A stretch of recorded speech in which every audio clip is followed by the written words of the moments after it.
Hello guys, ngayon may sound check natin tong dalawang motor na to.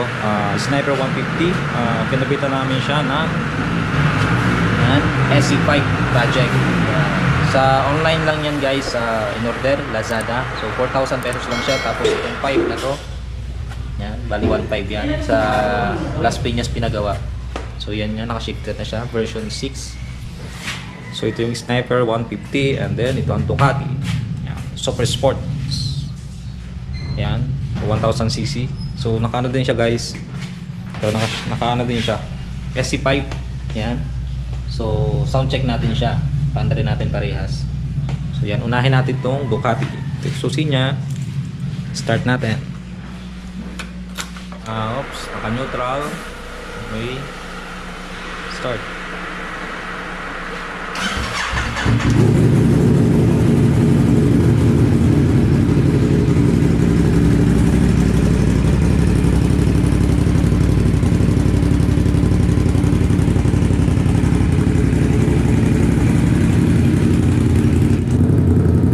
Kagandahan dito sa sa pipe ng Ducati, sobrang sulit yung tunog niya. Buong buo talaga siya, yung tipong kapag na may nadaanan ka na nakapark na sasakyan sa tabing karsada is nag-a-alarm sila. So ganun siya kalakas, kasulit, kabuo. Sa Sniper 150 naman, nakakatawa kasi nag-a-alarm din naman yung madaanan nito ng mobile ng pulis, di ba? Katawa din ba?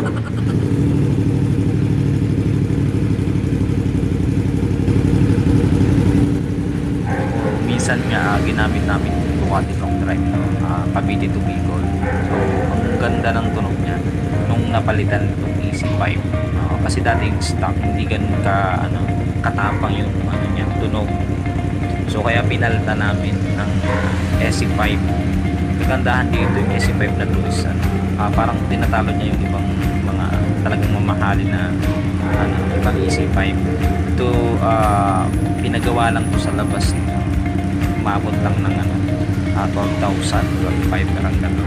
So yung tunog naman niya talagang wow, pag nadumaan sa pagladaan ng grabe, talagang lilingunin ng mga tao. Para siyang busina yung pinaka-busina mo, sobrang lakas, sobrang sulit ang lakas niya, grabe. The best nung na to, itong 5 na to.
Yun guys, tapos na natin i-sound check ang Ducati 1000cc na naka SC5 project.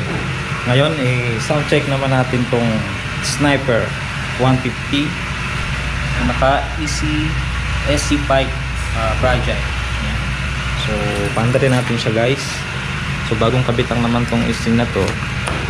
So, tayo natin kung okay ang tunog niya. Okay.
yun yung pinagkaiba nila, no? So halos yung sound nila is parehas lang ang lakas, kaya lang mas sulit, mas buo yung sa Ducati.